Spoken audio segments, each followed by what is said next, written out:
was a school night Halloween. My mom and dad took my two twin brothers out trick-or-treating. I didn't have plans, so my parents kind of forced me to answer the door and hand out candies while they were gone. Since we live in a cul-de-sac on a dead-end street, we get next to no trick-or-treaters on Halloween, so every time the doorbell rang, I kind of jumped. I was in the living room watching TV, with a bucket of candies next to me on a small table. Butterfingers, the one and only candy my mom always got on Halloween for some reason. The doorbell rang, so I took the orange bucket and brought it to the door and opened it. There was someone in a scream mask and robe holding out a pillow sack. It didn't look like he got a lot of candy for the night. And given that the night was almost over and nobody was really coming to the house, and he was alone, which is always kind of sad, I gave him a bunch of candy.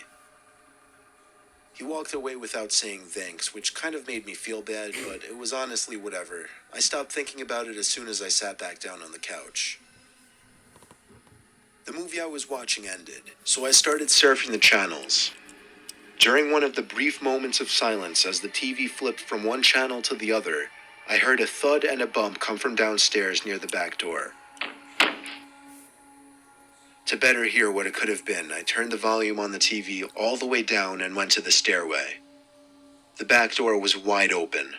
My heart started racing as I started to feel sick inside. I had forgotten to lock it when I went back there. The big question was if what I heard was the sound of the door opening or closing, and if someone was in the house. Naturally, I called down the stairway for my mom and dad, and then my twins' names. The silence from down in the dark den was creepy as hell. I was afraid to go down there. Unfortunately, there's no door to separate the main floor from the den stairway, so sitting in the living room suddenly didn't seem very comfortable. I kept the TV on, but muted.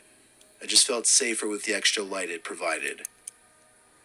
It took a while for some reason, but it finally hit me to call my parents and ask them to come home.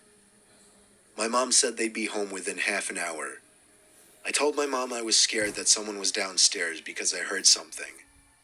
She assured me that there was nothing and it was just my imagination. I hung up the phone and immediately heard the sound of wood foundation cracking under one of the carpeted steps to the den. I froze on the couch. Literally, I couldn't move a muscle, not even a finger. Then there was another crack. As silently as I could, I sat up from the couch into a half-crouched position, tiptoeing to the front door. But as I passed the couch that blocked the view of the den stairway from the living room, I saw something on the stairway. It was a scream mask, leering up from the stairs at me, but in a way where he was obviously not trying to get caught. The angle at which I saw the mask and the dark lighting made the sight so much more disturbing. When he saw me, though, he went the other way, back into the darkness of the den. I locked myself in my room upstairs and called my mom again to tell her what happened. They cut their trip short and came home. Only when my parents got home did I feel safe to leave my room. My dad and I checked the whole den, every closet, every room. Luckily, there was no one. The moral of the story simply comes down to keeping your doors locked, because apparently this guy just helped himself through our back door.